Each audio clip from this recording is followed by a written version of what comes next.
Well, yeah. I think it's time, Morris. It's time? Okay. All right. Well, I'd like to welcome everyone to Coffee Talk number 25, the quarter century of podcasts. Wow. 25 years long, strong, and brawn, and I couldn't prong. I can't think of more things that rhyme with that. And I do want to say real quick, if anyone wants to subscribe or watch us, we do have a website. You can go to that. I saw some comments talking about where do we watch this? Where do we listen to this? So it's the coffeetalkpodcast.com. You can subscribe. Then you never have to go back there if you don't want to. But you can also listen to it on the website if you feel like it. So, yeah. And here we go. Hello, Mr. Noogie. Oh, hello, Morris. Hello. How are you doing? Pretty good. How are you doing? You know, it's been a little. It's been a rough week. I saw a little facepalm. Oh, that as well. Yeah, it's been double rough, I guess. Yeah. Yeah. Yeah. I mean, I'm sorry about family stuff. Yeah, that's how it goes. We can't delve into it, but as you know, it happens to everybody. Yeah, so it's always one of those things where. But let's focus on the box of doom. The box of doom. Okay. So yeah, I was rolling a box, and it didn't really register my click, so I misclicked and opened the box instead of augmenting the box. I opened the box, I try and blink arrow out, and I die. Right, because all of that can be interrupted by a stun, right? Every single movement skill ability, if you don't have stun. Well, okay, so apparently there's like two things to it, right? So I clicked the box, which I didn't intend to, so that sucked. I try and run away, but apparently there's some some target lock or whatever it's called. So it runs around the box and tries to run back into it rather than where I want it to go. Then I spam my blink arrow to try and jump over, but it's blocked by, I don't know, field of view or whatever. I don't know, it's just like, everything I tried to do didn't work out the way I wanted it to, and then I died. I think it was quite nice though that the explosion finished me off. So that was, I went out with a bang at least.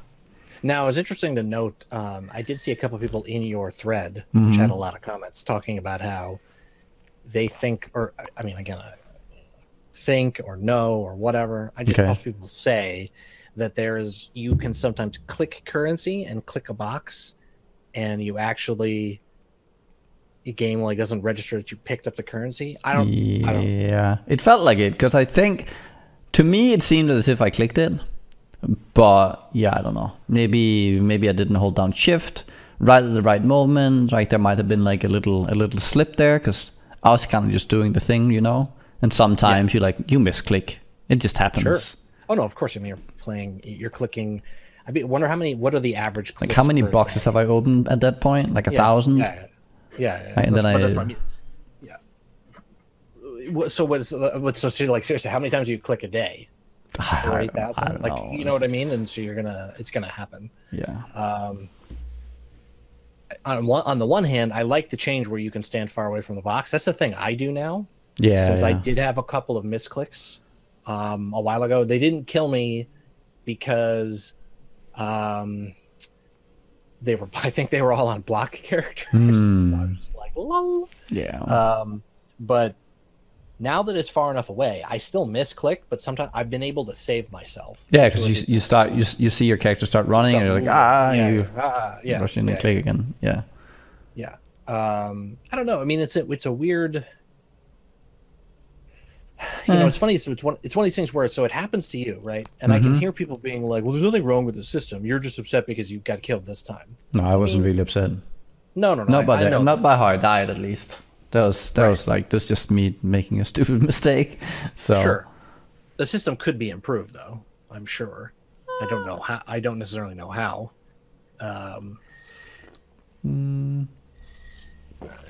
Yeah, I mean, it might just be this is the best. I think that some of this boils down to the same thing as, say, when you're doing like chrome crafting on like benches.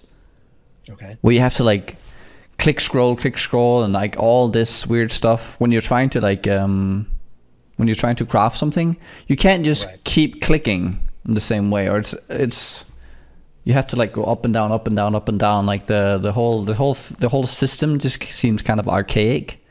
Right, and if you click anywhere weird, your character runs off away from. Yeah, and you have to like go back again, put it in the right position, and start doing the whole clicking thing again. We have to go over the your item. Right. So I don't know. Sure, it could be improved. Like I'm not gonna nothing. It's the death itself. I think there isn't really anything to say about that in that sense. Because I think it doesn't matter whether or not you die from it or you open the box, if it's a mistake. Either the system is good or it isn't, and maybe the system just isn't that great. Is it something that they have to rush out of their way to fix? Not really. Would it be nice to? Yeah, I think it would be a good quality of life. I don't know. Yeah. Because I think just crafting in general, I think there's a lot of tedious things in there, and people are using clickers now these days as well for like linking and fusing. Right. All these things that just cause like what's called RSI. Isn't that the term? When you click Repetitive something. Yeah. Injury? Okay. Removing some of that might not. Injury? Yeah, removing some of that might not be bad. Right. Okay. Outside of that, I don't know. I don't think it should be. It's a big deal. Okay. I don't want to talk about it too much since I know people are going to flip out, but on the just slight tangent on the subject of you have a clicker for your crafting, there was a thread about somebody's trade bot for currency flipping. And I thought it was just sort of I don't want to talk about necessarily the trade and auction house. I feel like we've gone over that. Yeah. It was interesting to note that people were. It's so funny. I'm like, why is there music in the background? Because I didn't turn my music off. I don't think anyone could hear that though. No. I'm like, I'm having trouble thinking. So the thread, I thought was very interesting just to note the back and forth of sort of not really rage, just sort of like incredulosity over the fact that people were praising the bot or praising what it did, something, and then people were like, so we've gotten to the point where now people are praising this, so GGG, please fix trade. So it's interesting how. Well, okay, so what were they praising it for, and specifically on the bot? I think specifically they're just praising it for the fact that it's quick, responsive, you can get what you need. They're not AFK, the bot's not AFK.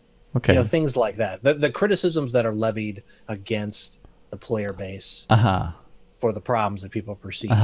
But so again, then the whole issue with something like that is still that what they are praising the bot of doing.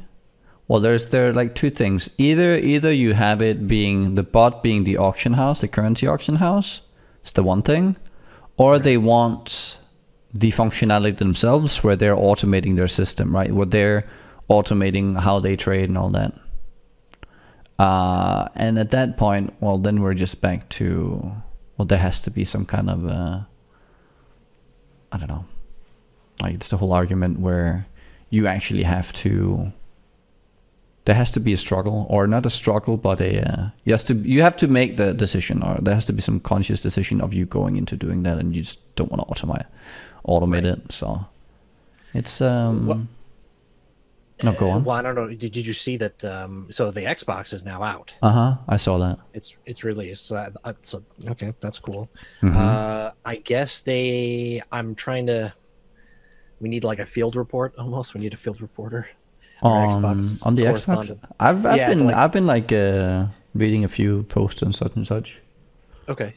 It seems like people were there was very interesting to me. I mean, I thought of it because there is some sort of trading system going on there, where there's some automation, is what it appears like, at different places. I don't know if it's using PoE trade. That's what I couldn't really get out of it. I don't think it is. So okay.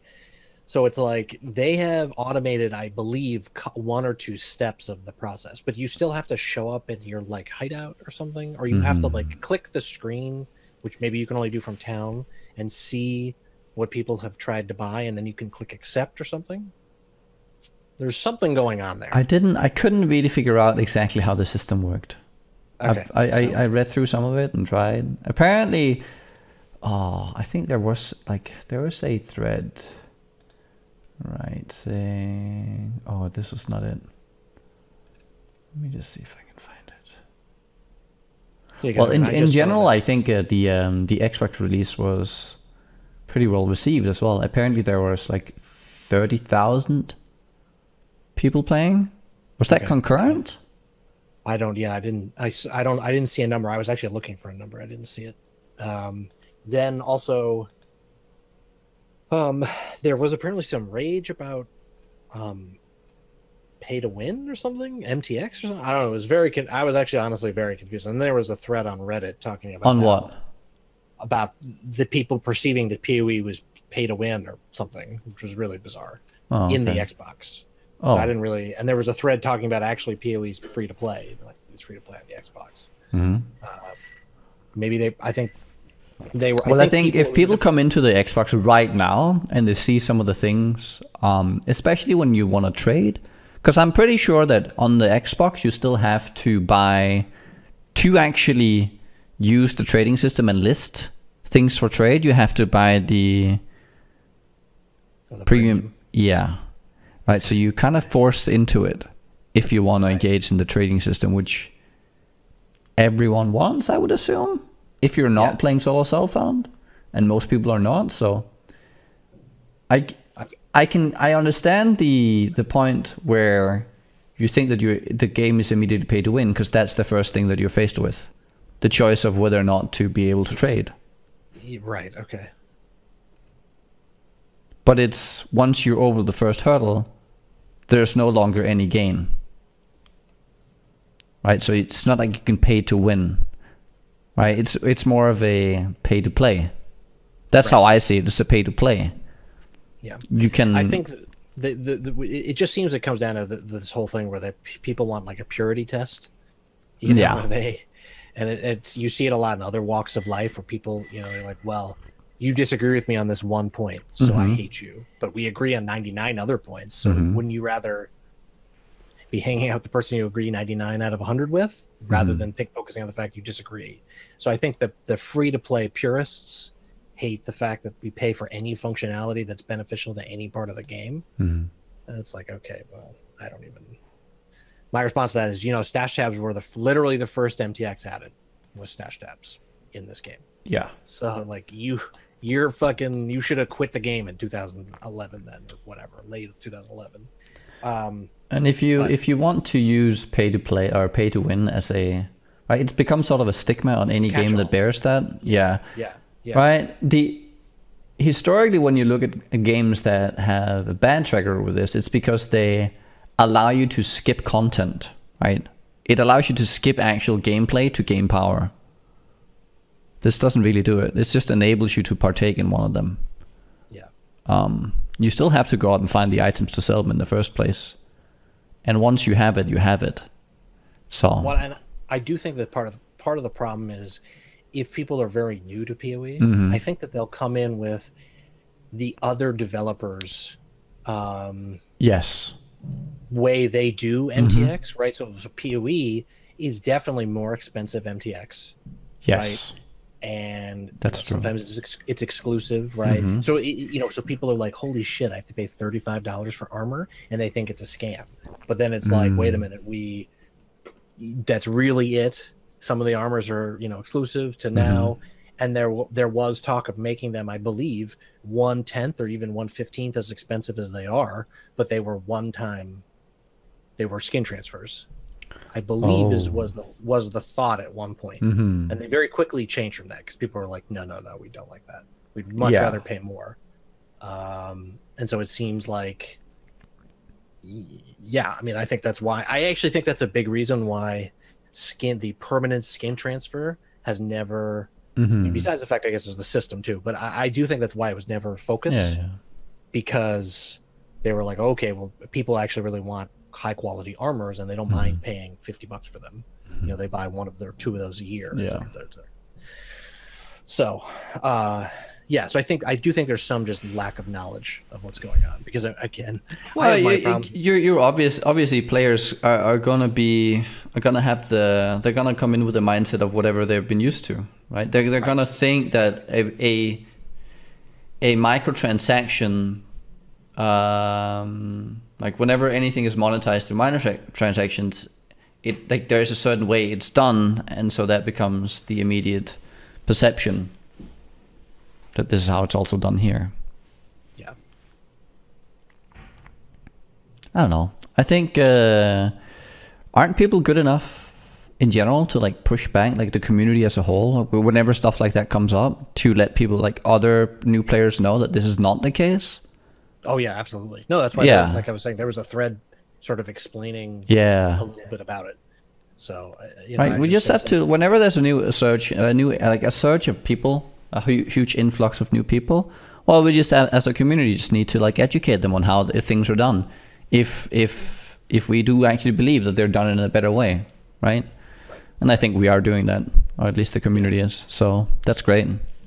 Yeah, well, it's one of these things where I almost didn't give it a shit, because for all the ways that I might have a problem with something GGG and PoE does, whatever they may be, this is one area where I've almost literally never spent any time thinking about it. Yeah. Like at this, I mean, I understand if you're new, I understand, maybe the deals that were to be had 3 or 4 years ago were much better than they are now. I mean, I guess I haven't paid attention to that. So, I mean, I do have some bias being a long-term player, like you would, Noogie, but I can't think of a single company that's done such a good thing when it comes to this type of stuff. It's all optional, I guess beyond a couple of stash tabs. And I'll be perfectly honest, if you play this game for a year or two and you can't put $25 in to buy 4 tabs or whatever the pack is, I kind of think you give up your right to complain. That's the part I'm not saying you aren't allowed an opinion. That was, of course, everyone's allowed an opinion. Sure. But complaining about something when you're not actually participating in the thing, it's kind of like, yeah, and they do run deals, right? There's stash tab weekends, and they run sales on armors, so you can pick stuff up. Again, I whenever a complaint about this comes up, I will say we have to start with a definition. What is pay to win? Yeah, and pay to win is gaining in-game strength or power by something that does not happen in PoE. Now, of course, people can make this stupid argument using it like an A to B to C to D formula, meaning that yes, at some point, I guess, buying a tab that allows you to trade gives you an item that lets you quote unquote skip some content, but that's you still have had to have played the game. That's the thing. You're taking something that you already have and exchanging it for something you have in the game. Right? There's no net gain from nothing, right? You've either played the game or you put the stuff in or took the time to list it or all this other stuff, right? There's just an even exchange of stuff. Now, of course, I understand you could scam somebody and get more, but that's you're only scamming them based on the players. We've decided collectively what something's worth, right? But in reality, you're just exchanging stuff. Still all in game. There's no XP boost. There's no power, nothing like that. So yeah, it's okay. I do think that sometimes I think it's important to talk about it, and far be it from me to be the one pot calling the kettle black, saying that people shouldn't complain. But I figure there's better things we could complain about. Yeah, balance or something else like that. Something subjective, not something that's based on what they're doing. So, I'm interested to see how all this stuff happens, because when does China launch? Oh, that I don't know. That I think it's next week. I haven't been able to really. I'll just find it real quick while we're talking, because they made an announcement and I just forgot exactly when. Because Xbox was Thursday, and it already launched. Okay. So did you watch this video, the Chinese launch video? The IE video? Yes. IE the Beast, or whatever was it? Is that what he said? Yes. IE the Beast. I definitely ran the gamut of emotional reactions during the video, because I was like, oh, okay, they're doing this seriously. Then some of the talking was happening. I was like, oh, this is a joke. Then I was like, oh, this is not a joke. They're serious about this. Yes. Then I was like, was GGG involved in this? It just, because when you scroll down the because I remember here's my reaction. Okay. I'm like, oh, launches in China. Then I'm like, what the fuck is it? First of all, the picture of this church looks like something you would see like here in New York City. You know, like it looks like a very urbanized, although there's not many buildings in the background. There's stuff. Then the inside, I'm like, holy fuck, they like put up a glass window of sin? Or that's innocence, or no, that's sin? And I'm like, holy shit. And then it reminded me of when I went to Madison Square Garden to watch League of Legends. Like that level of stuff, which clearly from what I gather, China does not fuck around when it comes to this stuff. This is like, you know, games and like releases of things that people are looking forward to. They're going all out. And then there's the picture of all the people, you know, like there's Breivik, and then who's this other guy? It's I don't know. Oh, you talking about the post? Yeah, the post itself. Oh, not the video. Down, like, yeah, no, I'm just scrolling down. I'm like, wow. I'm like, wow, this is fucking crazy. And then the video starts happening, and I'm just like, but I guess somebody was pointing out that it doesn't matter so much that the English is garbled, because it makes it more epic for the Chinese people who are yeah, I think the audience, it's definitely targeted at the Chinese, right? Right. At that demographic. It's not targeted for us. There are obviously certain things that, like, there are different triggers for a Chinese audience that will then get them really hyped, right? Okay. That we don't really get hyped by, and they're probably used to just bad what do you call it, voiceovers? Okay. Right.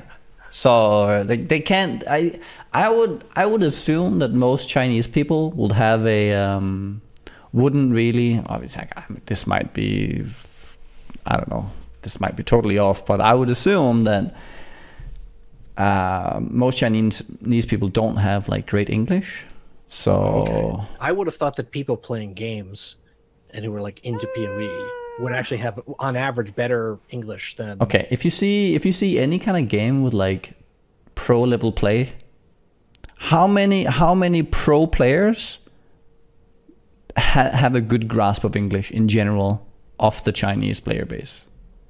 I guess that's not many. Yeah.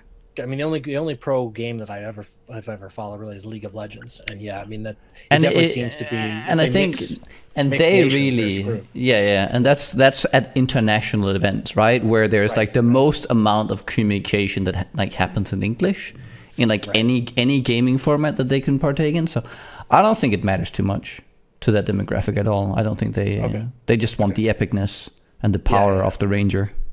Right. Can I say though that the visuals of the video were great? I mean, there were definitely some. I remember I was watching and I was like, I always love when I'm like, oh boy, my reaction is not, oh boy, that's a mistake. My reaction is, oh boy, I wonder what Reddit's going to say about this. And then I click in the thread and there's like 50 comments about, you know, they said Ranger when it was on the Duelist, and they said Duelist when it was on the Ranger, and I was like, here we go. Yeah. I guess. I think it's just someone narrating, right? Like he was handed a script and he was just narrating. Done. No, of course. Yeah. No, it was. I don't know. I guess the other thing I didn't really sort of process is that people were saying it was a spoiler. The video was like a massive, massive spoiler for the story. Yeah. Okay. I also felt like it wasn't really portraying the real story. It was portraying some kind of offshoot story that fit whatever, like that demographic, like it catered to them rather than it didn't really hold true to the storyline, because nothing was mentioned about anyone being exiled, right? Right. Yeah, I didn't hear exiled, right? Okay. So this whole storyline with Dominus and then getting to the beast and all that, it was just heroes going in battling against gods. Done. That was my impression. I might be wrong, but that was my impression of the video. Right. So I don't know. How can you spoil something if you're not even true to the story itself? I don't know. Right. It was really interesting to me. I feel like I've read a couple things, but I don't know enough about it. I mean, I guess this sort of model must just be super popular, or they think it will be super popular in China, right? Because Tencent, I guess they're a huge company, and I know they own other gaming studios and other IP and everything. But I just think about what's another great free-to-play game. I guess Dota. I'm trying to think of like really popular free-to-play games. Yeah, well, there's all the MOBAs, well, the bigger MOBAs. That's what I'm saying. Not all of them, but yeah. League and Dota are the two. Yeah, and League and Path are my two. I've loved them because they're the free-to-play model, and now Tencent owns both of them. I don't think it's necessarily a bad thing. No, if you think if you look historically on like Asian MMOs as well, like they're very grindy. Right, they're insane as well, basically, right? And they're So I think it's a good combination of, for an ARPG, I think this fits the Asian market a lot better than something like Diablo 3. Okay. Obviously, Diablo 3, it was easier to, I think it was easier to just, for like, farmers. Okay. To go in and then sell on the auction house. Because you had those people just farming, then selling on the auction house. It was more legitimized. But I'm not sure how that thing goes. But like for the player itself, I think PoE is much more fitting. Okay, I thought that D3 was delayed because of concerns in Korea. Oh really? Maybe it was the real money auction, or there was. I thought there was. Okay, yeah, there's definitely something like that. There was something going on with that. So whatever it was. Maybe it wasn't delayed. Maybe the auction house was delayed being released in Korea or something like that. I just remember something happening, and then, that was when. I mean, I'd known that Korea was obviously a big place to play games, but that was, I believe, that was the first time I was like, oh, they have, what was it, like 50 or 60 million people. Something like 18 million of them have played StarCraft, or I don't know, some absurd percentage. Obviously coming from the Blizzard whole franchise matters a lot in that region, because they're all connected to StarCraft in some sense. Yeah. Though as a game on its own, I think PoE is a lot more fitting. Yeah. No, I think I agree with it too. It didn't seem like D3 really took off over there. Yeah, not to my knowledge. No, because I back when it came out, I definitely was checking out Twitch streams. I don't remember. Yeah, that's something I wonder. Like, are we gonna be with the China release? Are we gonna be seeing a lot more like streams and a lot more content coming out from that region, builds as well? I'm really curious to see how they like kind of come up with their meta game. Right. That's something I'm very interested in seeing. Part of me wanted to roll on the Chinese realm. Right? First person to 100 gets like $6,000 or something. Yeah, but you need to because I think Havoc wanted to set up a team for that, but you can't. You aren't eligible for the prize money unless you're a Chinese citizen. Okay. Yeah, so, I didn't look into it because I was like, there's just no way they would let, even if you got around all that. Eventually, when you had to give them your actual information to get the money, they would be like, "Oh, okay, well, Mr. Chad McChaddington from America is obviously not a Chinese person." So, one thing I want to ask you: what do you think of the? Because it's been like a conundrum to me. What do you think of a big prize pool for a first to 100? I think it's cool in theory. So let's just say hypothetically you were to say we have $10,000, right? We're going to give away to people. I think that the best thing to do would be have a couple of sort of grand prizes, maybe for 1 through 3, and a couple of lesser prizes for 4 through 10, and then a bunch of blah blah blah for 11 through 20. Right, like they used to do it, because I mean I understand way more people compete and all this stuff, but you know, I don't know. PoE's been such a binary thing. That's what I've always kind of at times liked it and times hated it, because if you race, first place gets the demi, and everyone else gets shit. So then they introduced the ladder thing, and that was kind of cool. And then 1 week races, it was like 1 through 20 or 1 through 10, won the same prize. So I think that's kind of cool. I think if they were to do it, I would hope it would not just be for first place overall. Okay, so you're mostly concerned on the distribution of prizes? A little bit, because I think if they made it just number 1 overall, beyond the fact that I think that's a poor way to do it, there's also it's got to be bad press if one of the PoE players dies in the grind to 100. It's $5,000. What you mean? Sorry, go ahead. When you say die, do you mean in game? No. Dies in real life. Yes. Because you haven't moved. You get deep vein thrombosis because you haven't walked around or whatever the hell it's called. And, because that's my biggest concern, especially since is people dying in real life, you mean? Yes, or having serious health issues. Because I had a big talk about this on my stream the other day.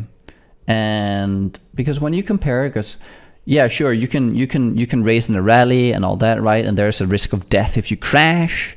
You can do all the sorts of marathons where you can die from exhaustion and all this kind of stuff. Like in real sports, there are risks, but these are also regulated and they're highly medical personnel. Yes, yes. If you had a doctor sitting next to you while you were playing PoE for 48 hours straight, it'd probably be okay. You'd be hooked up to an IV or something, or I don't know, whatever. There are certain measures taken, and we just know that players within this kind of genre will just kind of push themselves to that level of I don't know, like they will push themselves to not sleep for whatever many hours that is, right? 4 days straight. Yeah. They will take sorts of, I guarantee there are players out there who will take sorts of medication to stay awake longer. And sure. And being completely unregulated, I feel like it's like a risky thing to allow and to endorse. I think that's why they went away from doing anything almost. And I mean, I think if they did a prize, it would have been first to kill Act 10 Katava, right? Because that would have been, you do that in 7-8 hours. Yeah. Whatever. It is interesting, though. I mean, the problem is, I do think that, I don't want to appear, I don't know, I don't want to sound like a jackass, but if it was a $5,000 prize, that's a lot of money. It is. But for me, it's only it's 2 months of rent, versus for somebody else in some other place on the globe, it could be their yearly salary or something. So like, I feel like you then push people, to, like you're saying, to do really risky things for something like that. So I'm not surprised that it's happening in China, because it isn't I mean, maybe I could be wrong. The only person I can remember, there was a World of Tanks streamer who I think was American who died, as I recall. He was like feeling bad. Well, okay, so this is only, so you're talking about streamers. There has been a lot of people dying just in cafes in China. In cafes, right? That's what I'm talking. Yeah. I don't really remember it actually happening here, because there's no cafe or anything. Yeah. There's no. Well, I mean, I guess there are a couple, but it's not quite the same thing, I would have said, where there's like a financial incentive to let the person keep playing as long as they want. I don't know. Anyway, so I don't think it'll ever happen personally. As much as I think it would actually be. Really but are you saying it won't happen on the EU-US realms? Yes, on the whatever this you want to call the main realm. Yeah. You think they could ever make it? I think they could set something up like this, but it will require them to restrict playtime per day. Like, let's say they set up the. Let's say the race. Yeah, exactly. Yeah. If we could at some point have this, these custom leagues, and there's just like maybe 12 hours a day that you're allowed to play on the character. Right. I think that would be really cool. And then you could because then you could actually set these kind of prize pools up without there being some kind of, right, It would be a moral thing to do at that point, because I think you do bear some responsibility as a company to not have this happen. Well, so okay, I want to say, so the key part of my idea Uh-huh. was, so whatever the number is, let's just say it's 48 hours, right? But let's say it's over, just to make it easy, over 2 weeks. You could, in my version, you could pay 30 hours straight if you want, because it's just 48 hours total. That's it. Okay. And so I understand that that's not necessarily stopping people, but then it also points out that, you know, really you're restricted to whatever, 4 hours a day. The point being to allow people who have jobs or do other things to front load or back load their time. You know, on a Saturday they spend 18 hours, and then the rest of the week they spend 1 hour a day. However the hell the math works out, if they want to compete, and that would allow tons of people to compete. I feel like at that. And I understand someone will say, well, if you do it like that, someone's going to make a new account and they're going to play, you know, 24/7. All right, well, you know, you're never going to stop shit like that anyway. So you can't worry about it. These weird extremes. Well, you can stop that though, because you can just limit it to X hour per day. Yeah, but then again, that excludes people who might have other stuff to do. Well, like, too so bad. If you make it okay, well. At some point, you can't accommodate everyone. And what's more important? Is it to accommodate everyone, or to make it so that you don't encourage people to play like 5 days straight without sleep? But okay, so but the point being though, in your scenario, the person who's going to play 5 days straight without sleep can still do that. They would just make 3 accounts. If you're only restricted to say 5 hours a day, they can make 3 accounts. Yeah, okay. Yeah, you're right. So that's why I'm saying I feel like the best balance of the two is just total hours restricted. Also, because also they can. I feel like that's something they actually could program, since we have a played. So it's like, as soon as your played time reaches 48 hours, it takes a snapshot of your XP, and that's it. It doesn't have to do anything. You don't have to stop playing. It doesn't delete your character. You don't go to a void league. You know, blah blah. It just snapshots. You know, however, you know, a Python script. Oh, I'm not a programmer, but whatever, something to just grab the XP and go. Anyway, I still don't think it'll ever happen, just because I feel like I think if we let's say we actually do get custom leagues, then we could put something together, right? So I don't think that's too far-fetched, to be honest. I'll tell you right fucking now. Yeah. If they did that and they gave us the ability to stream it, or sorry, player cam or whatever the hell it was from PvP to follow along with people, I straight up would not even compete. Just be Sports Center, commentating on what's going on and like looking at stuff, and that would be so. Oh my god, that would be so much fun. I would be so into that. We could organize some prizes. Like, who could we get to sponsor? I mean, like, we could get Twitch, we could get Discord to sponsor it. Sure. I bet you know. Yeah. And we could have a rotation of people, streamers who, you know, guests, people, you know, talking about what's going on. Oh my god, this sounds. I've been talking a little bit to Havoc about setting something up very soon. Something akin to this. Obviously, only streamers could compete, because we have to like have the stream side by side, multi-Twitch and all that. But right. Yeah, we're talking about a few things. I'll make sure to let you know. Okay. Maybe you'd want to shoutcast a little bit, you know? Oh yeah. No, I would be all over that. No, it's been really interesting noting. Like I said, I hate not to. I don't want to drag things out. I had a family emergency. Not a big deal. That's been solved. There was actually something going on in my real life that's actually really cool. I don't want to talk about it yet because I don't want to jinx anything. Okay. So if it happens, then we can have a big announcement. That's what I've really been busy for the last 2 weeks, because that's how this shit goes. But I have been checking out PoE streams. Okay. Right, because I've been watching. So it's been interesting to me to note there have been a bunch of different people sort of streaming and been at the top of the stream list. You know, I mean, of course, there's the regulars, Mathel, you know, Sis. Yeah, exactly. So and Siggy, of course, there's the regular people, but there have been different people not in the thousands category, because I think all those people left. Dan and Lyric and I saw Cole playing not too long ago, a little bit again. They're probably gonna be, I don't know, Eco Carnage. Who? Oh, Con Carnage. Yeah. Con Carnage? Isn't it Co Is it Carnage? Con? I think it's Co Carnage? Carnage. Yeah. I thought it was COHN. Yeah. Is that Con? Con? Con? I don't know. I would. Oh, it's COHH. Oh, Co Carnage. Oh, I thought it was COHN. Yeah. I have no clue. It's weird, but no, it was. I'm talking more in the like, 100 to say 300.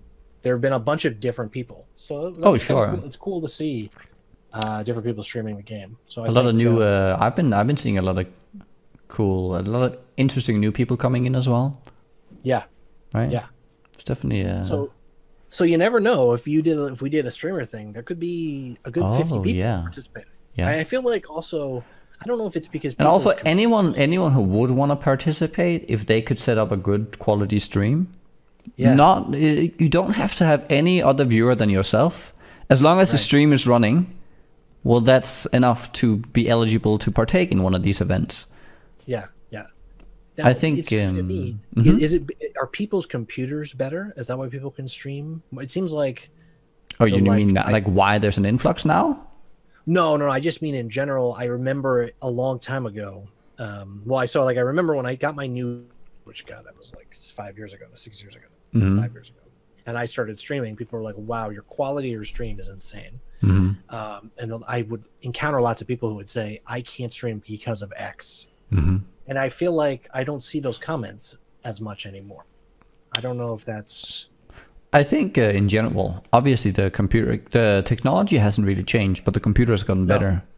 Like there's obviously been improvements to the technology, but it's still just right. You have to encode your stream and send it out into the world, and that's kind of it. And so if you improve both the programs doing that, and you improve the hardware it's running on, and you improve the quality of the network that you're running on, right? Obviously, it's gonna get easier and easier and easier over time. Right.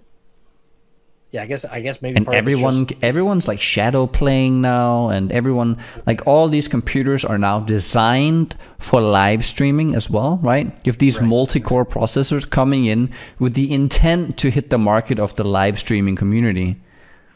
Right. So there's all this stuff coming in because they just see it being such a popular thing, because now live streaming is basically the new way to, I don't know, like just broadcast yourself. Like it's the new Instagram or whatever, right? Now you don't just put pictures up on yourself, you just live stream yourself. It's just taking it to the, one extra level, and the next thing is that we're gonna VR everyone, right? So you're gonna have a fucking guy walking around in everyone's living room at some point. I don't know. We're all gonna be in spandex suits. Yeah. Getting jerked off by other dudes. Yeah. It's my nightmare right there. I mean, or fantasy, but it's interesting to me. It just seems like the barriers have really come down. I guess either through, like you're saying, technology, video card, or technology, whatever it is. So yeah, well, I would be very excited for a streamer type thing, and I would love to. I just, man, if the technology, I really wish we could get like an estimate. An estimate, or on how hard it would be for them to implement the player cam following players in game. Like what it would cost them in Jonathan hours, Jonathan units. I think you were the one proposing some sort of pack. Yeah. Well, yeah, yes. In the Dota-esque sense, right, where you have these where you contribute towards a pack. Yeah. And then whatever wins, that's where we go, right? One of the maybe 3 initiatives that GG has, they pick 2, we pick 1. Okay. Or something like that, right? Or voted on by the community. Yeah. And we contribute, and make it cheap, make it $10, or $5. So it's not like a barrier to entry in terms of, it's $1,000 or whatever. No. There's a bunch of options, and they say, look, okay, so we'll take this money to make this thing, whatever it is, whatever people voted on. And I guess that makes them very. I can understand why they would not want to do that, because wasn't there was like a bridge that was being renamed, and it got the #1 vote was Stephen Colbert Bridge, and the government was like, well, we're not going to do that. So, well, you don't have to put yourself in too small of a box, right? True. You can have options, right? We want improvements on this front, And then we trust that if they're actually like, we trust GG that they're going to be true to their word and create good improvements, right? No obligation, just we're going to look into improvements in the near future on this front, right? We're going to put these resources to this specifically, right? Without any promise of like solving X, right? They don't have to say, we're going to improve, like one of the boxes might not be trade, because forcing the hand on that specific issue might be too soon, and they might have something else down the line, and no amount of money might actually speed up that process to a great extent. Obviously it would speed, like of course money speeds up any process in these terms, but it might push them too far on that one, right? But it could be UI changes. It could be music in the, like you could pick the music in your hideout, or improvements to guild hideouts, or all these kind of things, right? Yeah. And so I still kind of, I like it. And like you say, maybe they take the money and they do number one, and then whatever money's left, they start work on number two. Sure. And, whatever, and however the hell, and everyone gets, I mean, it wins for us. We get MTX points out of it, right? We get to feel like we're participating in game design and game direction, because I do think that was a big thing that I feel it's gone a little bit. When I bought the diamond pack, I was like, I am legit. Like, yes, I am supporting. Yeah, I'm funding GGG. Right, yeah. I am contributing to the growth of this endeavor, of this game. And I'm getting a really baller thing out of it. Yes. And so I feel like having something a little more participatory would be pretty cool. Yeah. Maybe that. Now I do think that might be that I think I always wonder with something like that, would they ever come up with this on their own? I feel like they're smart people. They might have already thought of this, but they wouldn't do it because, for the same reason that Chris is like against for a long time releasing an MTX of the most popular skill, because he feels like he's exploiting the community. But I feel like if people talk about it, it's something I think they would be like, okay, well, if people are really okay with kind of a fun, I think the important part is transparency and giving people what you promise them. Okay. If you are completely transparent in what you're offering and at what cost, then how can it be a problem? Right. Like, as long as you're never misleading people into a product where they're getting the wrong, right? Because I think this is where the Xbox came in and kind of went the other way, where people felt misled, right? Yes. You're using, like, we expected this money to be used on the game, not on an offshoot tangent into Xbox. Regardless of what that is a good business decision, which it probably is, right? Okay. But let's say that you had an option to put money towards an Xbox.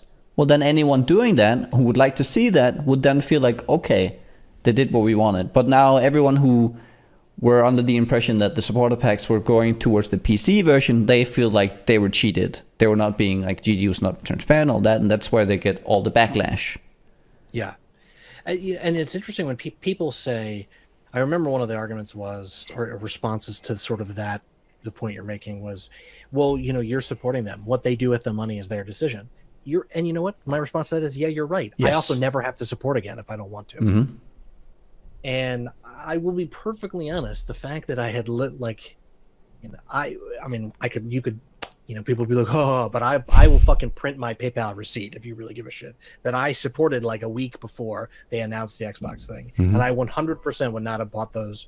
I bought 2 packs because I hadn't bought in a long time. And I felt it was like, okay, and Breach was a lot of fun because, I mean, they announced Xbox during Breach. So and I was having so much fun in Breach, and I was like, okay, I've gotten a lot of this. I'm going to support. And then they announced it. And again, I just would have made a different decision in my case. And I think so, like, I gotta say, I'm probably and I'm low on points right now, and there's some cool things I want to buy. I'm actually not supporting until we see what happens with Xbox. And if I'm proved wrong or I look stupid, I don't think I will, because I've never said that it was going to fail. I just want to see what happens. I'm taking a wait and see attitude. Well, I think so far the launch has been a success, I would say, overall. obviously it's hard to say to what extent, because we don't know how much money they've put into it, or how much time, right? Like how much of a percentage of their time they've put into it, like as a whole. We don't know, because they haven't told us anything on that part. They're never gonna tell us either. All we know is that initially they said that they only had a couple people working on it. We've had a lot of like different, like Chris did go out not too long ago when they were trying to, I think, was that for the China release or the Xbox? Where there's like a delay and they're trying to push it out over a weekend, but they had all this backlog of both, like there was the whole Harbinger stuff going on, there's like a lot of bugs, there was the lamp like crashing all the time for people, and then people started conflating the two, right? Because okay, we have the Xbox being pushed, and then we don't have any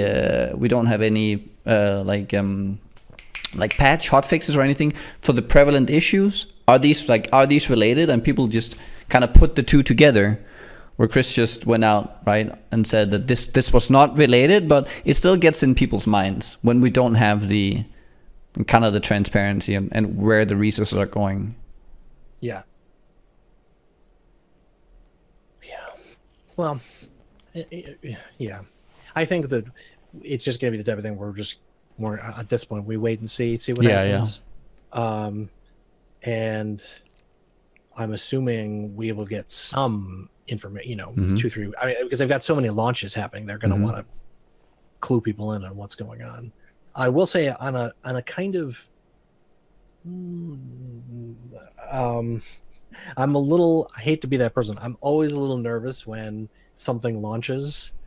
I really hope, and okay, based on what I saw in not in PoE's official forum, it was linked on Reddit, where we knew that $6,000 for the first 100 on China, etc. That post talking about all the things they're going to get, and it does seem like there's a bit of pay to win going on that realm. On the China one? On the China one, yeah. It seemed like there were a couple of. Anyway, I'm nervous about it shutting down at some point, and all of those accounts and all those things come back into the main realm, like we had with the Russian. I don't know. There's really no answer. It's weird. I was not as upset as I think some people thought I would be, given that I'm. Oh, with the Garena? That was Garena, right? That was Garena. But were they just one-to-one merged? Like, were they just merged over entirely? Yes. Huh. So like, there are more copies of alt arts that there, things out there, and there's no difference between a Russian one and mine. But isn't there also a larger player base? Right. So so let's say that they won the MTX fair and square on their realm, and we won them fair and square on our realm, and you just merged the two. Sure, they're gonna you might end up there might just have been a higher percentage of alt art per person on that realm, so it ends up diluting the pool of ours. But at least it's not like the prices weren't they're just and they're distributed over they're just on two different realms that are now merged. So it's I don't know, it's just combining the two. So the problem is things have a value based on several factors, one of which is scarcity. Oh, of course. Yeah. So that we have the problem of something that was given out in 2011 or like 2012 or something like that. And then all of a sudden someone in 2016 can win it when it's 2016? Oh, were they able to win it at a later time on Garena? Yeah, they won alt art. They won things that were no longer obtainable on the main. Okay. It'd be one thing if they were giving out current MTX. I'd be like, sure. But the thing is, apparently GGG cedes some ability to the regional people to do what they want. So I would not be surprised if some of the cooler looking alt arts are things that are no longer obtainable, are given out on that realm. And if ever there comes a time when they merge, I'm gonna be like, now it wasn't that big a deal because skin transfers weren't, you can't permanent, so all that shit's rotting anyway right now. But I don't know. I mean, I guess this is what GGG has to do. I always feel like in the last couple of years, the people who bear the brunt of the like oomph or the hurt is the PC people, and like we're the people who made the game successful in the first place, right? So like it's if we were funding, I mean, it just goes back to your point a little bit. If we're funding packs for the PC game, and all of a sudden now we're funding development of Xbox, you know, now I mean it's different for China. Well, okay. China, they're I think we need to be clear here that we're not only funding development for Xbox. Like we're funding GDG, and part of that is going towards Xbox. Like we're still funding the PC game. Sure. Like largely we're funding the PC game. But I mean, the transfer of all the Russian Garena stuff into and all of their items and their whatever. I mean, I don't know. Do we know for sure that they were having the same drop tables that we had? On that one, I don't know. Like, I think that's where there needs to be some clear line on how some of these things are given out. At least if they ever intend to merge the two, I think there should be a clear line in terms of what can be given out here and there. I guess so. It didn't happen there. No. So I mean, if China ends up being a huge market, that just increases the chances that we here as the PC gamers will be, you know, we're going to be screwed in some way, because there's no way they're never going to tell people, well, you know, if they're ever going to merge though. But maybe they would at some point if the Chinese market opens, right? Because isn't it because it's a very closed market that we can't actually enter and connect? Yes. No. So it would never merge when it's doing well, right? I don't think the two would ever merge. Well, isn't it more because of it's not really in terms of like the success, but isn't it because of the restrictions? Yes, getting into China, blood and exactly. That's what I'm saying. If the Chinese realm is doing well, it will remain separate from us forever. But the scenario that's bad is if the Chinese realm peters out and they don't want to support it anymore. GGG's also not going to say to, I don't know, 25,000 people, fuck off. You have to re-roll here, right? Because that's what they could have said to the Russian people. Right? But even if they don't taper off, what if it just is a big success and there's all of a sudden a way to merge the two, right? While they still being like large populations. Couldn't that happen? I don't think that would ever happen, because the game, it's being designed by a different developer. Different, I would have thought. You know, maybe I'm wrong. I thought that GGG had just ceded control to Tencent. Okay. Maybe they have an advisor, but they're the ones doing it with them. Okay.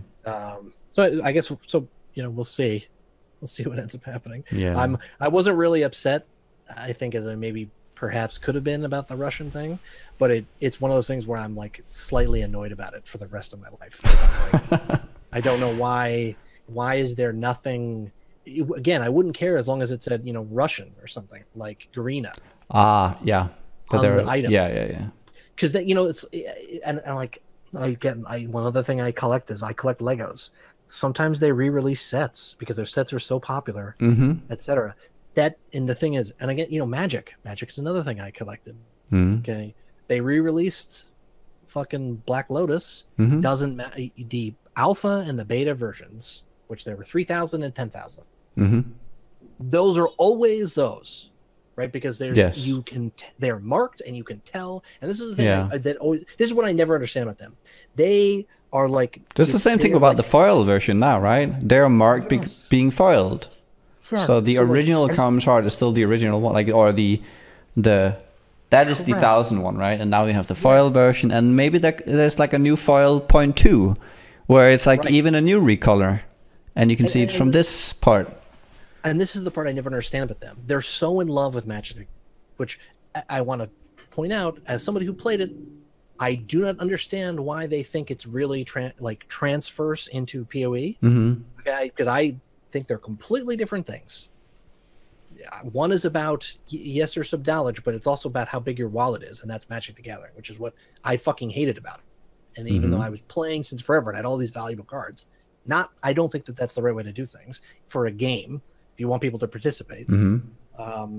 And PoE, where everyone starts at the same spot.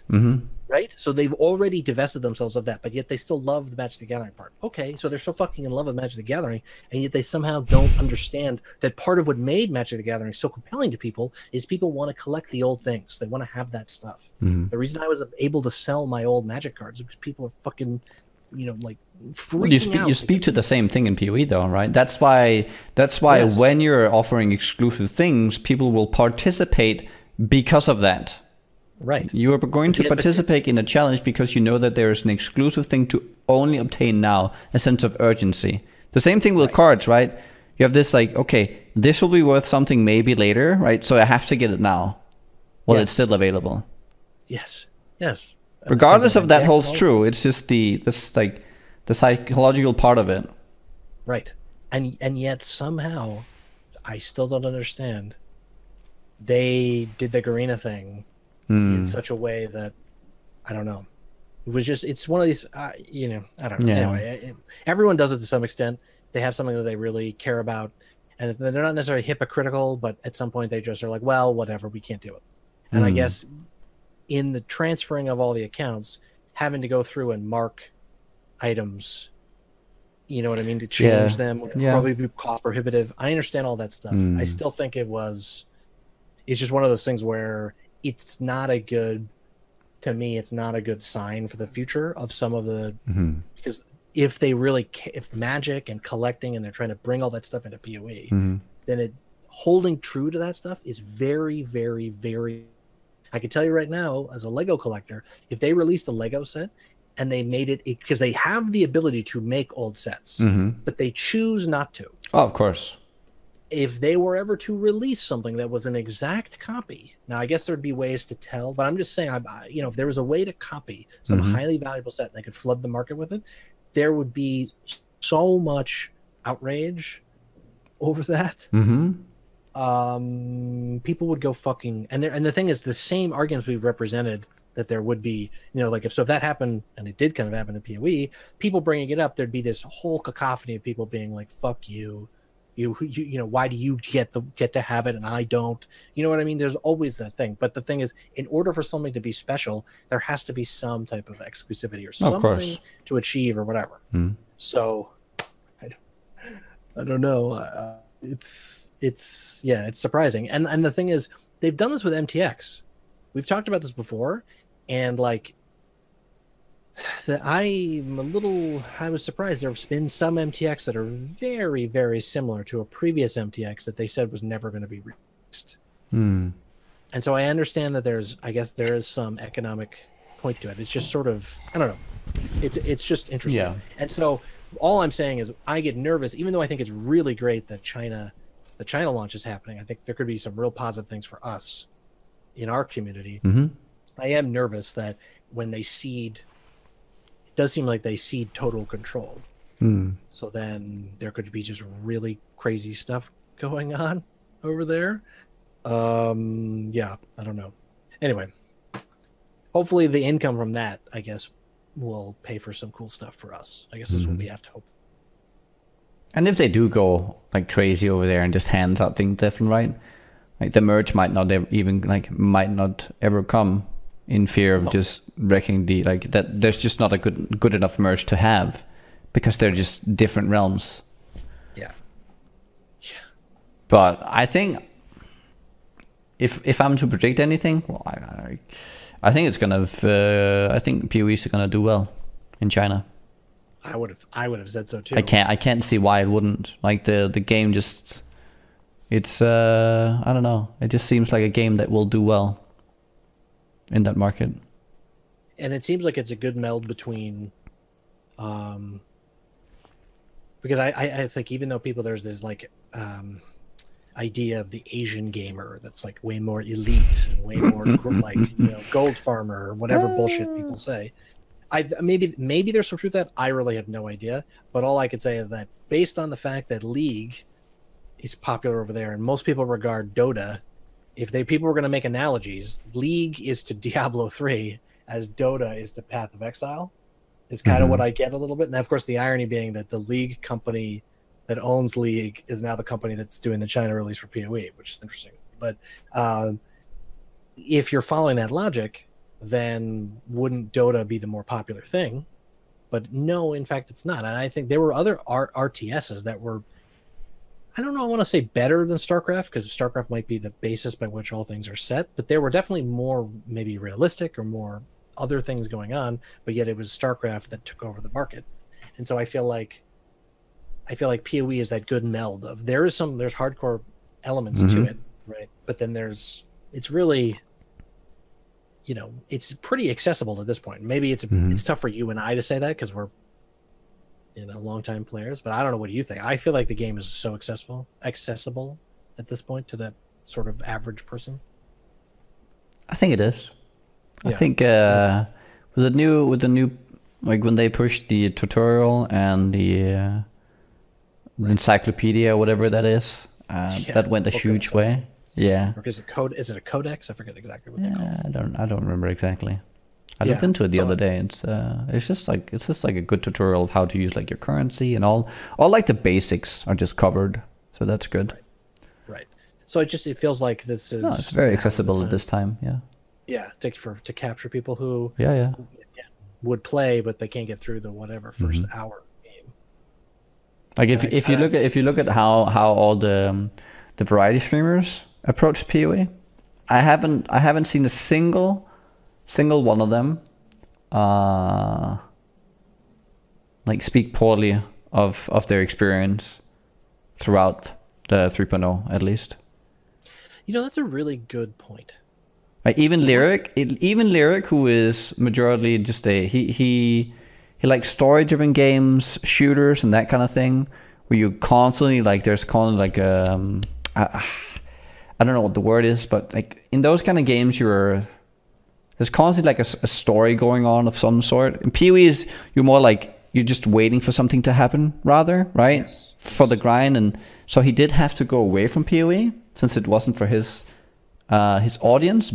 But I did get the sense that he was enjoying himself a lot, and he would actually have liked to play more. It was just not to his audience. Yeah, I mean, I don't think it's a perfect game for him. It's interesting because I did watch his stream a long time ago, and I really think the only game that would ever kind of satisfy him for the mix of those two things would have to be something like, right, there's a grind element, which I do think he strikes me as somebody who kind of likes that. I think all gamers who, if you can fucking stream a game for 12 hours a day, you're somebody who likes grinding for whatever reason. So, but then there's a story, and maybe the story's not that great. In World of Warcraft, it's not like his GTA. Well, and there comes a point where the story kind of ebbs out, and it's between story segments, like they're going towards the Shaper, right? You only get like tidbits throughout the hints in the world where you have to like listen to Shaper talk about spoilers, talk about Zana and everything, right? But it occurs very rarely, and so the story just kind of like it's a lot more secondary. The story is very secondary. Yeah. At that point. I think you're exactly right. No, and you know, it's a really interesting point that I had not considered, is that it does feel like most of the real problems with this release, I mean, beyond Harbinger, I don't know. I actually haven't played in a day or two, so I haven't seen the new. Well, how many Harbingers are? A quick recap on the new Harbinger is just it's you kind of get in and out a lot faster. You get your thing, and it's done way quicker, right? It's the same thing you're doing, but it's just it spawns the portals a lot faster. It's a little bit more scary at times, but the time between, like, there's not the wait. The pace is a lot better.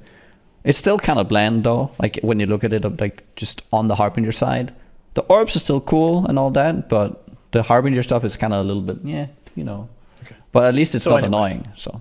Right. So anyway, it really does seem like it basically is trade. That's really the only and that's really you have to be a long-term player. Yeah. So I think somewhat to really be, like over the moon annoyed about it. I mean, anyone can be annoyed. I do think that's when it's time to address a problem, is when somebody who's been playing for 10 hours goes to buy something and has a bad experience. To me, I wanna say something though on the trade thing, because I think someone brought this up in our previous episode, in a comment, where he pointed out the fact that a lot of this is not just because of a poor trading system, but it's also due to the fact that they slowed their API down intentionally. Oh, right. Yes. And there's so many more people using it. Right? Yes, but whenever if it takes 30 minutes to update, it's right. So the issue became that you would list something and it wouldn't get taken off for a long time. Okay. Yeah. So it's just to like point out that there are some different issues that we didn't really cover last time, and I just wanted just to quickly recognize that. No, and I think it's fair. I mean, the unfortunate part is maybe 95% of it is API problems.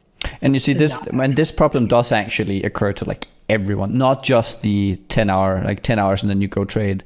It's like the first immediately response you get, regardless of what item you're putting in, and even if there's no price fixing going on, you get this like you put something up that's popular, and then you get like, I don't know, 50 responses, and you can't stop it. Okay, so yeah. So it's it's definitely there's a problem. But again, you could come back to okay. So maybe it's not people intentionally messing it up; it's the system itself is broken. Well, do we? So there's two scenarios, right? So it's like I think of whenever we talk about this economic stuff, I always think of my mom as an investment banker would say, what are you going to do with your money? Now, some people would say, don't invest in the stock market because there's risk involved. The problem is, what are you going to do with your money, right? So if you don't put it there, there's really very few options that really make sense, unless you really know what you're doing. And so the thing is, yeah, the market might go down, and maybe I lose all my money. In that scenario, the world has ended, right? Nuclear war has happened, and so I don't need the money doesn't matter, right? In that sense. So here's the two scenarios. People will be like, well, we don't really need to fix it. Well, okay. So the two scenarios are PoE dies by next league, right? So that is an option. I think very low probability of that. Or we maintain or grow in size. That's basically been the trend ever since release. Now, release, there was a spike, and I'm talking about October 2013, big spike, and then it settled back down because desync, leagues were tough, etc. But basically, if you discount that spike and just follow the trend, it was like, isn't it 3.0 that finally broke the initial release kind of spike? Because I was looking at the concurrent players on Steam at least, and it seemed that we hadn't actually broken the very first record of that. No, we did, because so it's like I don't have it up. We're going purely off my memory. Okay, my memory says 19,405 was the number of users for the first tick for release in October 2013. Then we get back to that number at some point, and I believe for Breach it was maybe 35,000, and Legacy was 45,000. Those were the peak numbers, and then this time it was 98 was the peak, but then the whatever it is, the average, we're definitely ahead in terms of the average users. Like, we're not like insane. It was, I think, a very expected. Now I want to look. We're talking about Steam stat path event. I think like the open beta, or like the open beta release, I think that was where it went from closed to open. October 2000, 19,346. What did I say? 19,405. Okay, that might have been a zip code I looked. So let's see, what number is that? That's the average players. So yeah, so 19, 16, 10, and we never break 10,000 until 2.0, July, 13,000. Okay. And then again, March 2016, which is. Oh, you know what I think I might have looked at? I was looking at Google Trends the other day. Because I think that was, because this, I believe, I don't know if I can find Google Trends, because I believe I looked at this because it was kind of interesting, because I wanted to see kind of how it's like measured up against D3, and we're definitely beating, like on Google Trends at least in terms of like search impressions. We're definitely beating that now every time, and we finally like beat them quite a lot. But if you look at the initial release of of Diablo 3, right, we might have hit, in terms of like impressions on Google, when D3 hit, like got released.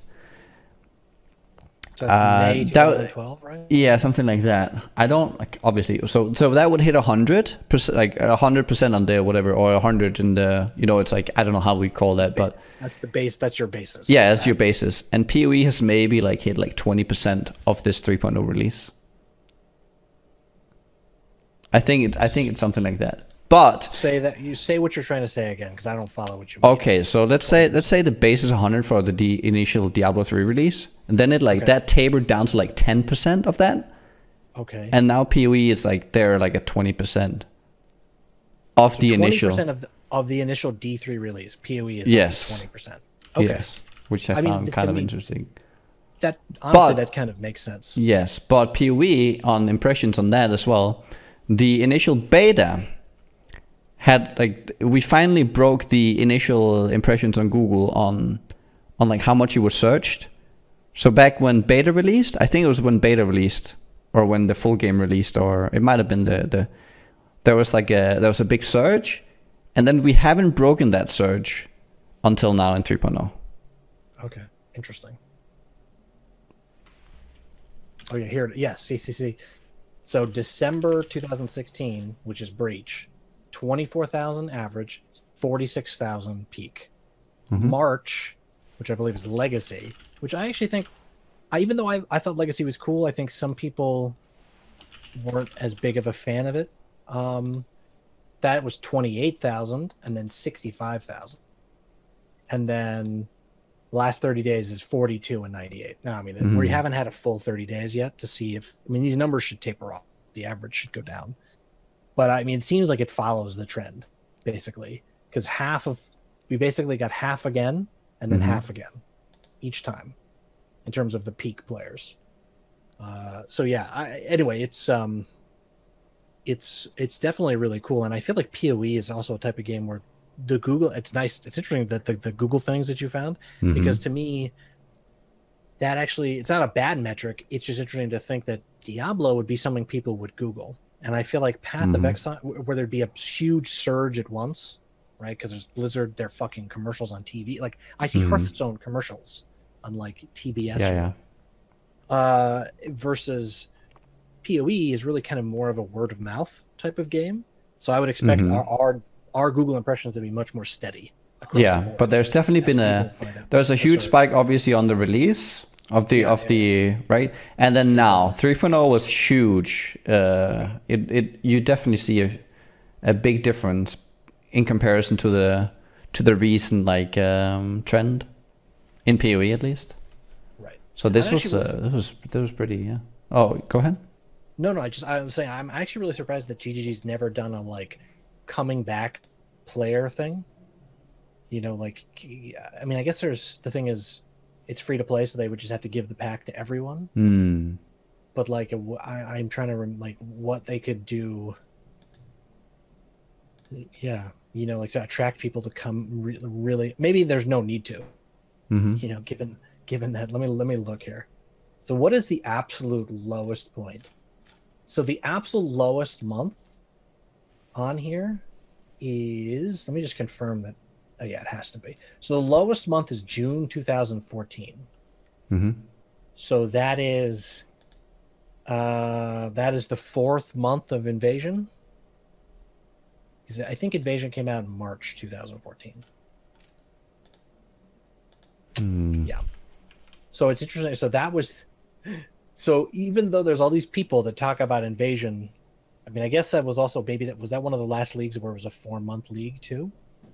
Be curious to look that up when they switch from 4 to 3 months. Could be.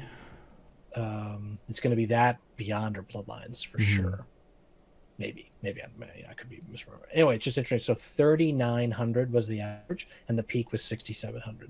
And I gotta say, as somebody who was playing, that sounds right. That definitely sounds right to me, because farming for 8 of 8 during that was so, first of all, it was insane getting the pieces to actually open the series, but then once we had the items, it was so easy to sell. Like I've said, I think that was I guess I don't know compared to Legacy or Breach. I forget which one I was richer in, but I felt like that was the richest I've ever been just from doing that, because it felt like there were only a couple people actually farming Uber Ethereum, and so everything was just worth a bajillion dollars. I guess it was really tough. It was a really tough thing to farm back then too. Anyway, it's just interesting to note that how far we've come. So 3,900 average, 67 peak, and we're at 42,000, 98. But okay, this goes back to something has to be done on a bunch of systems, and I'm not saying just trade, like your friends list, guild, stuff. Like there are a bunch of systems that I think just do not function if at the sort of size of the game that we're at right now. Now, hopefully, this means they're going to make a shitload more money, and they'll be able to dedicate. You see, this is where Battle.net was such a huge success back then, and where if PoE looks at what they really need to do is they need to like make socializing a lot easier, because that's one of the big innovations that Blizzard did back in the day. It was getting people on a platform where they could socialize. This hadn't been a thing before Battle.net. Battle.net was huge, right? You could connect between all the different games and.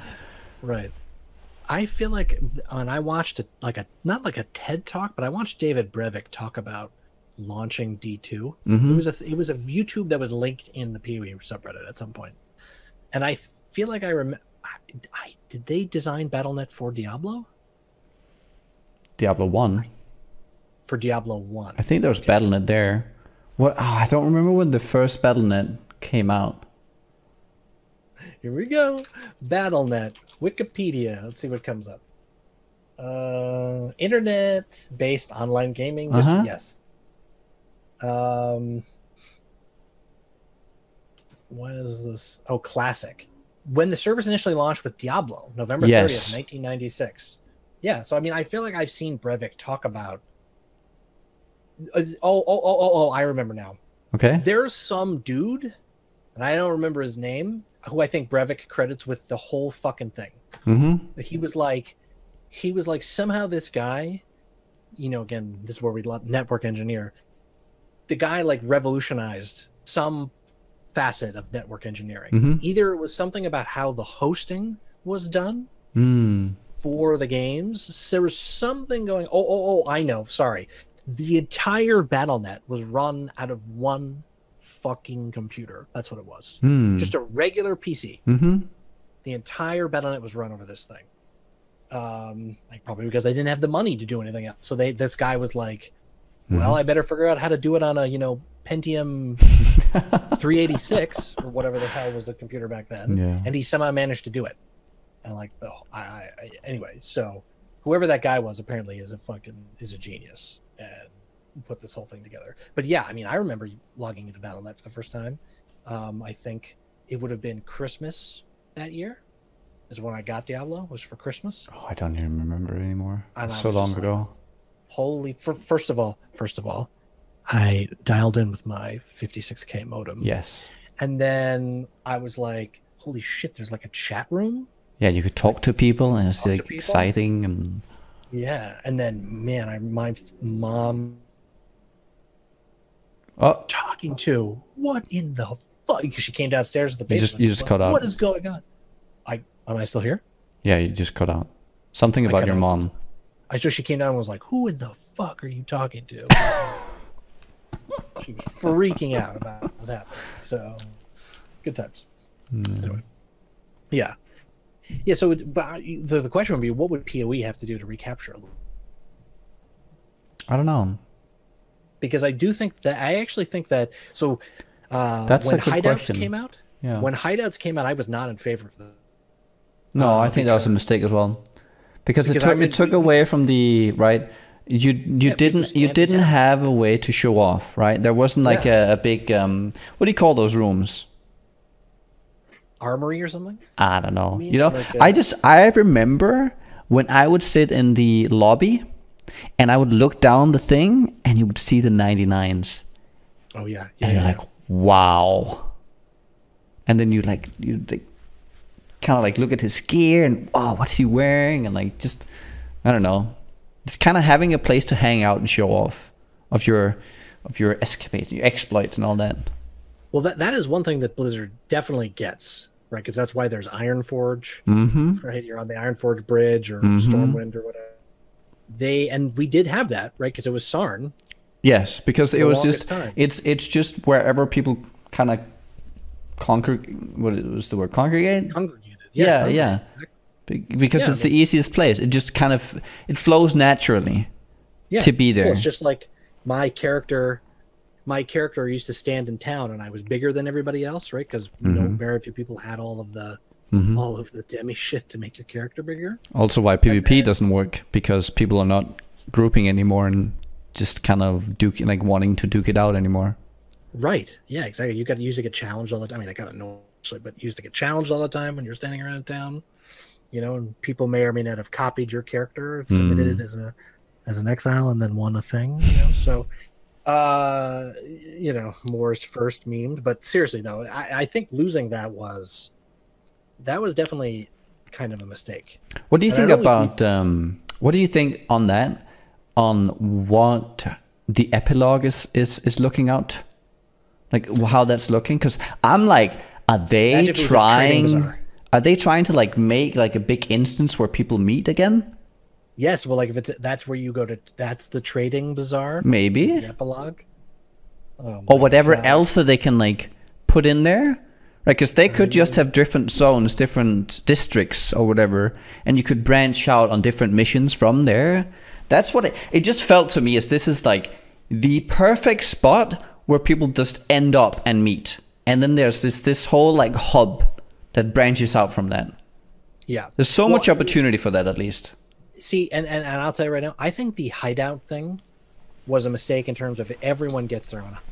I think that there should have been it should be like there's a guild hideout, maybe, or there's, I don't know, there's could have been a way that where something's going on, because it is weird. You just kind of, after that initial leveling rush, when you see everyone in town doing all like bullshit, bye. That's it. Yeah, you'd never see anybody again. Yeah, unless you trade. So yeah, it's an interesting point. I mean, so for 4.0, I mean, we're obviously getting ahead of ourselves here, but it seems very clear for 4.0 that will be the new base. I bet you that we don't end up somewhere different. No, I don't think. Yeah. We'll go like you're saying. That'll be the center, and maybe there'll be like spokes. I hope so. Just go out on another thing and come back to that thing, and then they institute a trading bazaar. We're thrilled. Yeah. Because I remember going there and I felt, well, I can go get Sana, and then what? I go to my hideout? Well, that's... Yeah. And there's all this like vast space, right? You just run in like this one direction, go to Sana, where there's all like, you're in this entire zone, this entire act even, it feels like, and then there's just nothing. Yeah. Well, I've got to. They have a plan. Yeah, no, for sure. There's something interesting going on, because I still come back to. And we're getting that in December. Yeah. Well, even though this is 10 acts, I actually don't think this is actually the full game. I think that we're really. This is the storyline. Yeah, it's just the conclusion of the storyline. Right. But I think we're at 7 acts. Okay. Yeah. Like they planned 10 acts, right, at some point, and I actually think we're up to 7. Okay. That's basically where we are. Well, so let's there's still 8, 9, 10 to come. That's what I think. They might have labeled some things 7, 8, 9, 10. Yes, to get around the constriction of having them naming everything 1 to 10. Also because then they have to make the storyline 1 to 10. And like then they can't really branch out of the initial storyline before 10 is over, because they can't really. Yeah. Whereas now they can, they're free. So I still think that they have 2 or 3 more ideas in the. So that's what maybe the epilogue is just the teaser for. Oh, I'm so excited for the expansion already. Right, because Chris talked about I remember a long time ago. Chris talked about teasers for upcoming content were in Sarn. Now I don't know if that was for Lab. Or because he does these things, which I mean, that's true. There's always like he's like, one person noticed, out of Yeah, everybody. yeah, I'm not yeah. going to say who they are. There's 4,000 comments of what people think, and they're like, oh, comment 38 is the one that's right. They don't, of course, identify it, but they're like, one person out there knows. So, yeah. So I'm excited for whatever. I'm pretty excited for.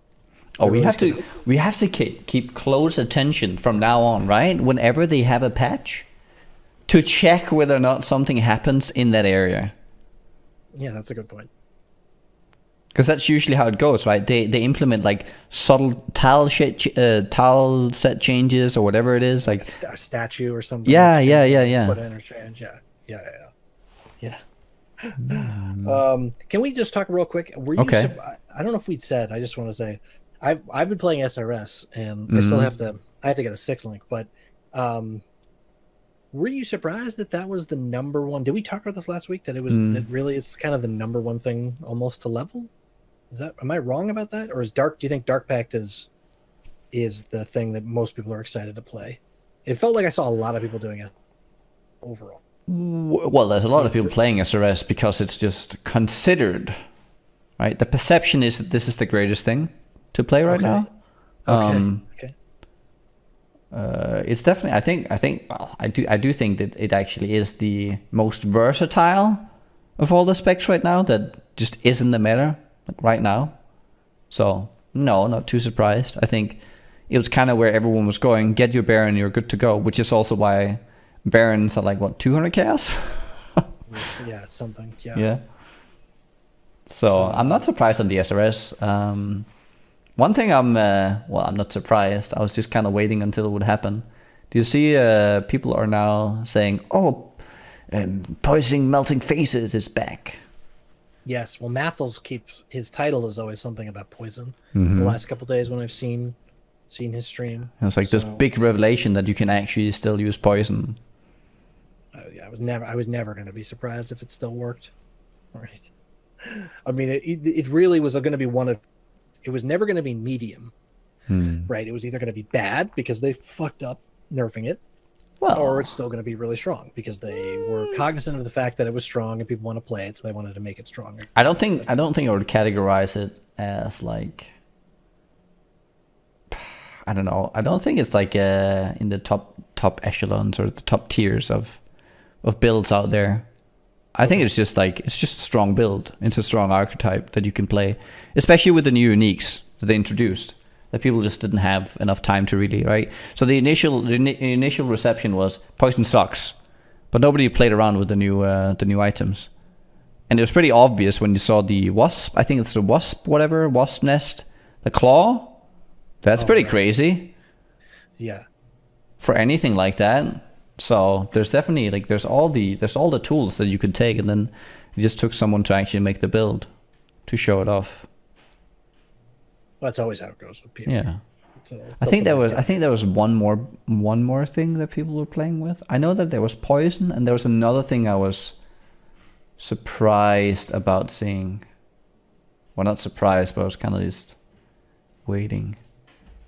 Do you recall any other things being played recently? I mean, showcased? Besides Dark Pact, I've seen a bunch of Dark Pact.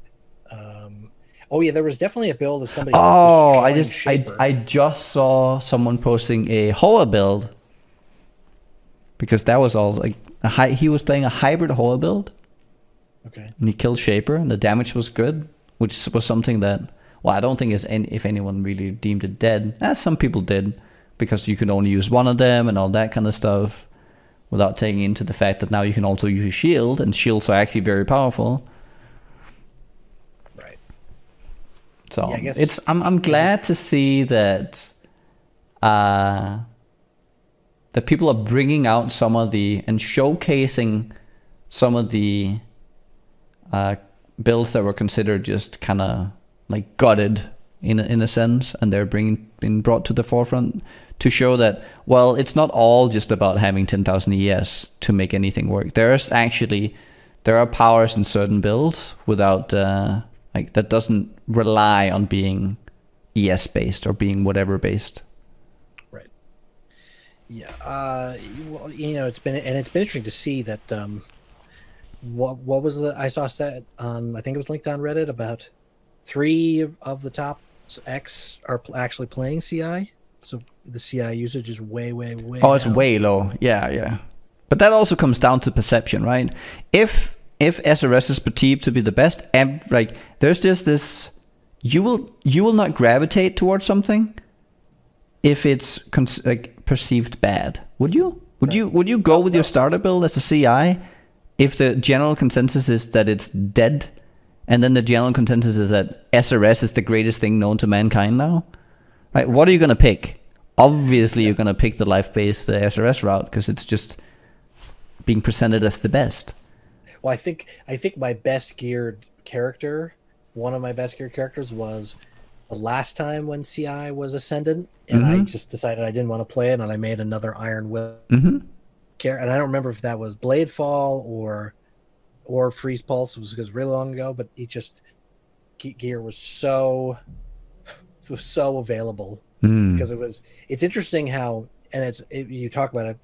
One problem with CI, right, is it like accelerates, right? Because if everyone's playing it, then everyone's crafting it, then there's way more stuff available, and it all trickles down. Versus, I think it applies somewhat the reverse, where if everyone's playing CI, life gear can be sort of scarce or whatever. On the other hand, specifically, Iron Will gear is always sought after because it's already, you've restricted so much of the roles, right? There's 4 you have to have, because in order to do it, you really kind of have to have resist on every piece of gear. So you have to have life, strength, double resist. So that's already a kind of a rare drop in the first place. So that you can still find those pieces of gear, and they're still expensive even when it's a CI league, because people are like, well, this thing's nearly perfect. Of course it's expensive. Yeah. So it's just interesting how these things, like you're saying, the perception, it like becomes a runaway train. If people aren't crafting Falls, then all of a sudden people are like, well, I can't get any gear. I can't get any Vol Regalia, so I'm just gonna fucking Berserker life or whatever. So it's like a little bit of a self-fulfilling prophecy. So it's the same thing, right? If let's say perception goes out, because now we also have loot filters and such, right? So everyone turns off whatever they think is bad. Yep. And then the market is flooded with only, like, Neversing actually had a bigger impact than he thought he would have with crude bows, because he enabled crude bows because SRS was initially crude bows were very scarce, right? The eye level 50 crude bows. Okay.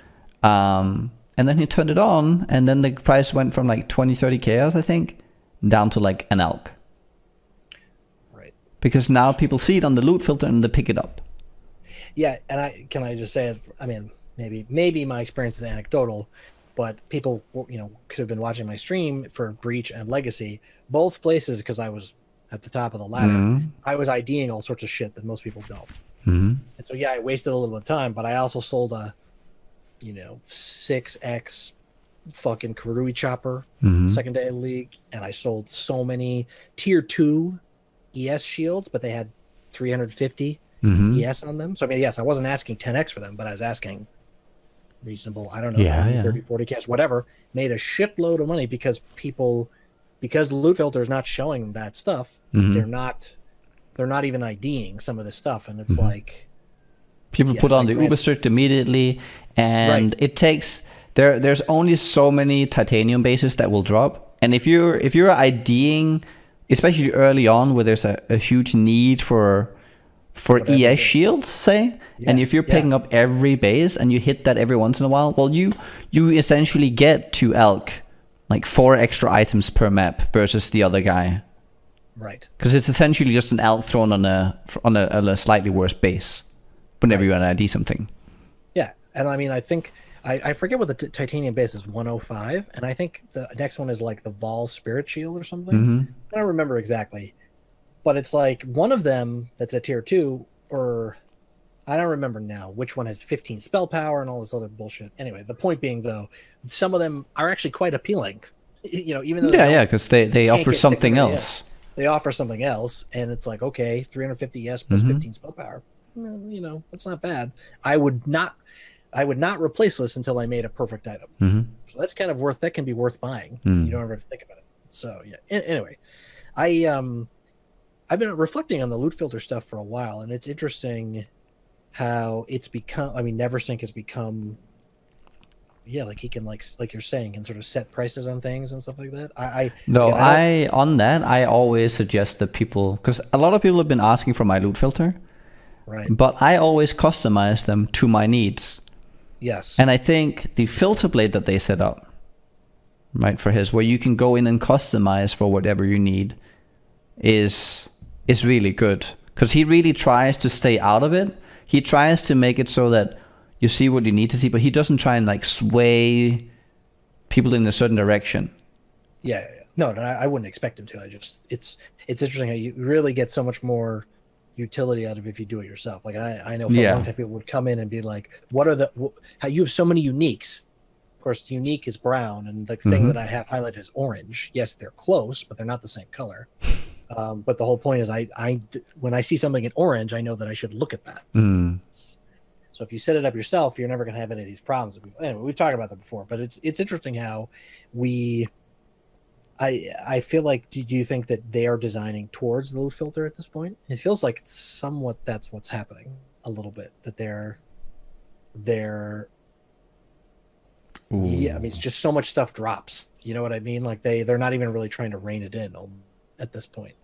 Maybe I'm wrong. Maybe it's better to keep it the way it is. But I like the idea. I don't think more things. I think less things drop now though. With the I think more things dropped in Breach and Legacy. Well, was that volume of monsters though versus? Well, yeah. I don't think a single monsters drop more at all. Okay.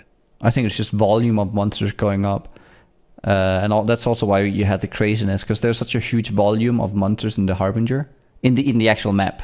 I don't know if you saw, but they actually removed all the items dropping from there from the last fight. Okay. It was just too much. It was literally the entire screen was just one big canvas of loot. So. Oh man. But I don't know. Yeah. I don't know. Yeah. Right. I don't think they necessarily like are. I don't think that they're really they're designing for loot filters. They have like a certain amount of loot per. And I think you see it very clearly. Like you kill the boss, it doesn't drop more like in 2017 versus how much it dropped in like 2013. It's still like not very much.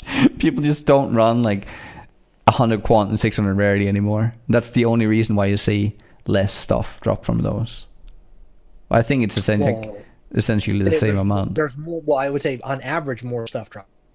Yeah, but that's more because of sextants and breaches and double beyonds and all that. Well, no, but don't forget they've changed the game. Yeah. Beyond the fact that you could get quant and rarity on pieces of gear back then there's also, they've offloaded the quantity that you got in other aspects of the game now just happens permanently. Does it? Yes, they fiddled with all those. Okay. More stuff is the quantity of stuff is on average is definitely there is more stuff dropping. Which is probably also why we have more stuff in the map and less in the boss. Right. Right, because people would set up for the boss kill. Right. And now you just you don't really set up for the boss kill anymore. You just get more overall. There's no MF. Does anyone really MF anymore? I don't really hear about it. Well, I'm sure people do. But... People use Biscos. Okay. Which it's part of your build. That's what I'm saying. You're not like where I was. But when you look at how much it provides, how much loot it provides. Oh, it's absurd. Yes. It's absolutely absurd. When last league or 2 leagues ago, Waggle on his EA guy would put it on. And so the difference in doing a Chayula breaches with him there and or with him with the Biscos on versus not was absurd. I want to say we averaged an Exalt every 2 Chayulas when he had the thing on. I mean, like really, and I'm saying a pure Exalt, an actual currency drop, not to mention the amount of currency dropping when he had the thing on was so, I mean, we were doing it in groups of 6, so that's, but and he definitely wasn't getting all the kills either. There's so much shit. So yeah, I don't know. Bisco seems a little too strong in my book. It's fine. People like that stuff. gotta have it. You gotta have stuff like that. It's definitely like a new trend that people go towards, where it's like, well, clear the map with the best goes. That's the best way to go now. So we do still have MFing, and I can guarantee you that people are trying to get the best ways of getting quantity on different things. Right, you want to run the potion and the biscos and 2 rings, and if you can find any build that can run that, you're in business. Yeah, and clear at a reasonable speed, then you're really doing well at that point. All right, well, I think we went a little longer than we thought. We got to have a nice discussion. So yeah. But I want to say thanks to everyone for coming out and listening and watching and everything. You can find us all sorts of places. Our website, thecoffeeduckpodcast.com. You can subscribe, RSS, blah, blah, blah. It will be uploaded on Nugi's YouTube, which is... YouTube/nugiyen. Same as my name. And we've been doing a very good job of uploading it. So it'll be up sometime tomorrow. Yeah. Whatever time that is in EU time. And then... Something around noon. It'll be up tomorrow on the YouTube. Okay. Yeah. And then upload it to thing, and then you can find me. I'm actually going to be playing some poker a little bit later today. There's a big it's a $300 buy-in tournament. Who's excited? Oh, so it's a big 400,000 guaranteed. So. You going on immediately? No. I think not for like maybe 45 minutes. I want to shower because I could be sitting here for 10 hours. So. Okay. If I do well, that'd be great. But yeah, so okay. But yeah. So thank you very much, Mr. Nugi, and thank you everybody. Thank you too, Morris.